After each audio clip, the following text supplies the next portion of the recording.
The Flow on Talk North alongside Ricky Palermo, online engineer and producer Brandon Morton, and a special thank you to The Flow's personal DJ, DJ Brainpower. Brian Powers, our collegiate roommate. Rick, we are taping this on a Thursday. It is 8:17 in the morning, but I got 1.5 cups of Big Black in me, and I'm feeling pretty decent. The coffee is flowing. Yes. And we need it this morning. Brandon's even sipping. Giddy up. Yeah, Brandon's in on it. So episode 13. Look at us go. Oh, yeah, I forgot to change it. Yeah, Sorry. it's okay. Good math by you. Yeah, well, last week was a dozen. So this is a baker's dozen this week. We've got millennial problems. We've got sports. The Twins are in Chicago. We're going to talk about that series. They've stunk the last few days, and it might not get better at Wrigley when they head just a bit north. We'll talk a little bit NBA awards because, that happened, and we could finally stop talking about the NBA because we know how much everybody loves the NBA. WNBA is in the full swing right now, and the Lynx are uphill. They're hot. Yeah, they're playing well. We've got a little football thing because that's just around the corner. We'll finish off with The Sopranos because Alex and I are both Italian. We finished the series a few months ago, and we wouldn't be doing it justice if we didn't talk about how wonderful that TV series is. No, we have to, and we'd be doing it an injustice if we didn't. HBO put it for the public. It's one of the greatest. It's one of the GOATest shows of all time. We've been wanting to do this for basically a month, and now we finally have time to talk about it, so I'm happy. All right, Alex. Millennial probs. You have a good one this week? Yeah, you like this one? I think this is a good one. We haven't really touched this corner of millennial problems yet. So I was inspired by this last weekend. Didn't go out, personal choice. But you always wake up and you're kind of moody on this, especially if you don't go out. You wake up on a Friday morning, or I should say Saturday morning, or maybe a Sunday morning. Could be a Friday morning. Could be a Friday morning. Yeah, people go out on Thursdays. And you see the snaps from your friends or maybe your coworkers, and you can tell they were just drunk because it's this shaky snap or Instagram video at a bar, and they don't realize that although they can see on this video, it just looks like sheer black and it's super loud. These people are just having a great time, and they just kind of roll on for too long. And so it's just kind of a PSA to everybody. Listen, if you're intoxicated downtown, that's totally cool, but maybe don't share that because your experience in real life is going to be different than the people that see it in the fake life on the phones. You know what I'm saying? Yeah, you don't want to have kind of a cliche thing. You don't want to wake up with some blackout snaps on your story because then it's like, oh my gosh, I posted this, and then you see, oh man, already 80 people saw this.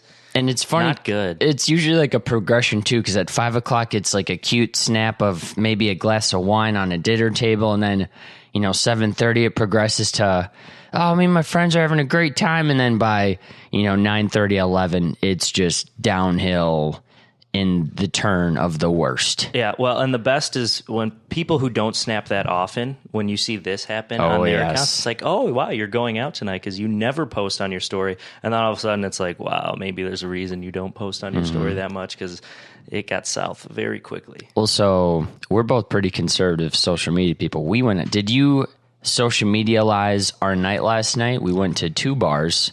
Very conservative evening. On a Wednesday night, because that's the schedule we live where. Yeah, we're going out of town. We had to. Yeah, days don't matter. But yeah, I did. I snapped a picture of Sal, the bartender, on the video game Tapper. Okay. I named him Sal. He's a fictional character. I like that, though. See, that's a good a good snap. Because then people might see Tapper, they're like, oh, love that game. Or, never heard of it. I don't know. Like, again, I don't want to waste this as a millennial problem, but how much you snap or how much you Instagram, there's a dichotomy between how much you do it and like what that says about you as a person. Because do you Instagram every week? Like I didn't do anything last night, I didn't even. What's funny? I didn't even think about it. I'm just having a good time. I was just enjoying myself, and then we'll get into that one episode. Yeah, okay, that's mine. Drunk snaps at the bar.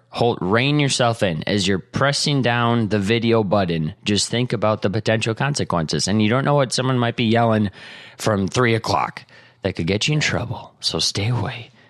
Rick, yours involves Facebook, so I'm kind of pumped about this one. Yeah, Facebook used to be the king of social media. Now it's kind of at the bottom of the bunch. Unless you're an older person. yeah, you like Facebook. Yeah, they're probably just starting to get on. Facebook is cool for all you baby boomers out there. Brandon's like, no, get off. Brandon's not a baby boomer. But so Facebook used to be a good way to chat and everything like that. Now it's just turned into videos and a lot of stuff. And one of the main videos that come up that reoccurs are Facebook food recipes. And they look really good. They're brilliant. And you can spend a lot of time salivating at some very tantalizing food recipes. But they're very unrealistic. Because have you ever tried to make one of these?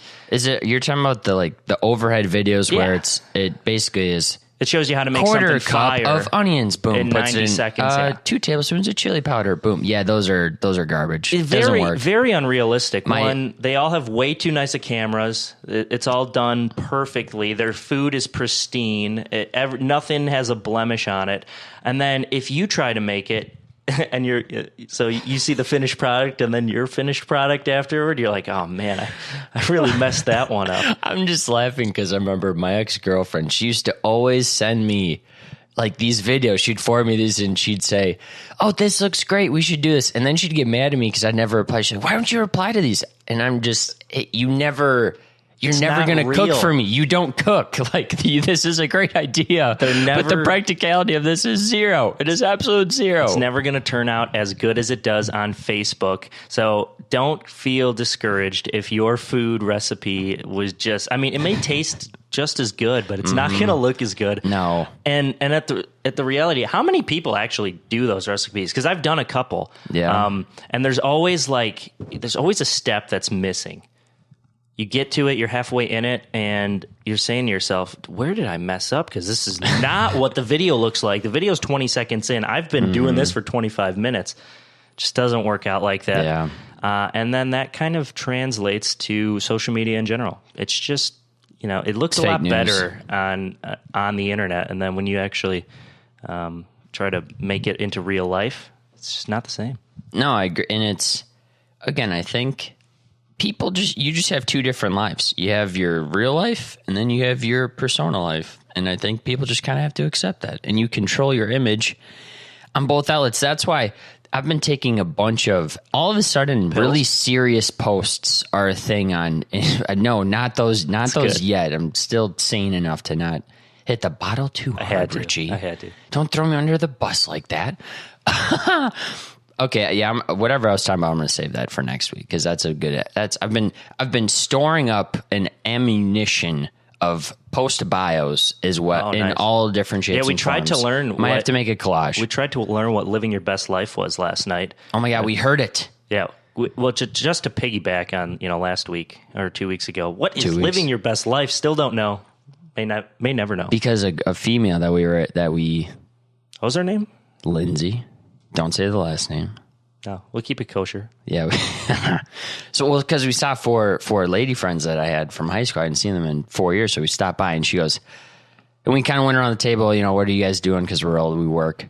And she goes, I'm living half of my best life because I don't like my hours of my job. What is and going we're just, on? Why, how, it's kind of like when people started talking, how they texted. People are now saying their bios in real life that are fake sentences. Yes. I say LOL a lot. Yes, you do. It's a great icebreaker, too, when you're in those weird early conversations. Yeah. Says you. Whoa. Wait a second. LOL. 8:26 a.m. That's a good time. Also a good time to transition to sports. We're going to kind of run through some standings and then some MLB headlines. The AL, no surprises really there whatsoever because the Boston and New York, they're really close. They're half a game apart. Boston's on top right now. Cleveland is, they're actually 9 games above 500. They're doing well. Twins 8.5 games back. Detroit, half a game behind the Twins. Unbelievable. Houston's pulling away, which is great because the Flow has money on the over for Astro wins, so we're happy about this. In the NL, a little bit different story. In the East, top 2 teams, Atlanta and Philly, but Washington's right behind. That's a really close. What a joke.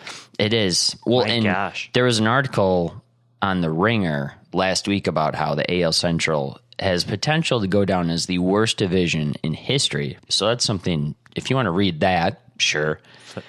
In the Central, Rick, your Cubs are down by 2.5 games to the Brewers, but as we're going to talk about, we feel good about the Cubs. And then finally in the West, the D-backs are 2.5 games on top of the Dodgers. But, Rick, talk about your Cubs, and I kind of agree with you on this take that they're really the sleeping giant of a National League where no team has really pulled away yet. Yeah, there's no juggernaut, right, in the National League. Obviously, in the American League, Yankees, Red Sox, Astros, all powerhouse teams. They can pretty much beat up on each other the rest of the season, and I would be fine with that. But in the National League, no team has really emerged as the front runner of wow, this team is going to make it to the NL Championship again, which the Cubs have done for the last 3 seasons. Thank you for that side note. Cubs have the best run differential right now with plus 85. Wow.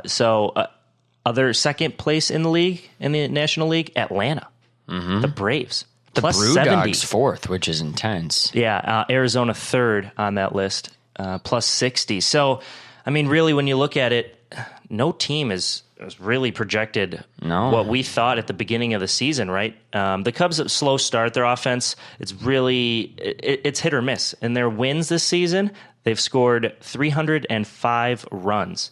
Wow. Okay, and then their losses, they've only scored 74.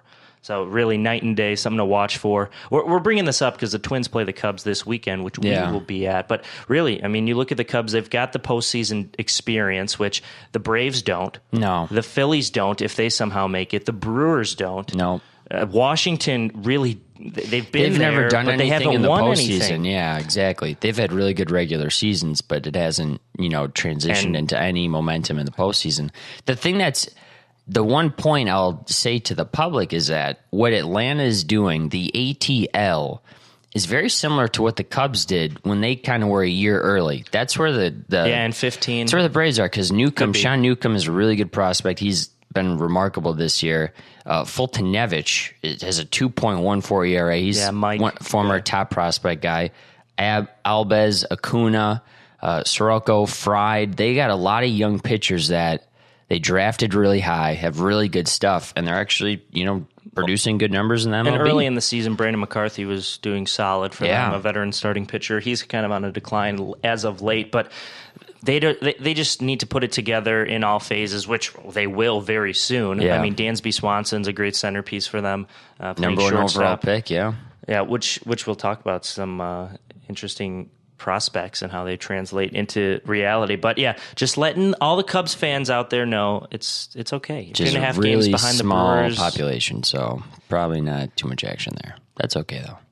Well, we'll see this weekend. There could, it's the friendly confines. Alex, you've never been to Wrigley Can't Field. wait. I'm hoping to see a lot of Twins fans there. It'd be a nice little family weekend, family getaway. They'll travel.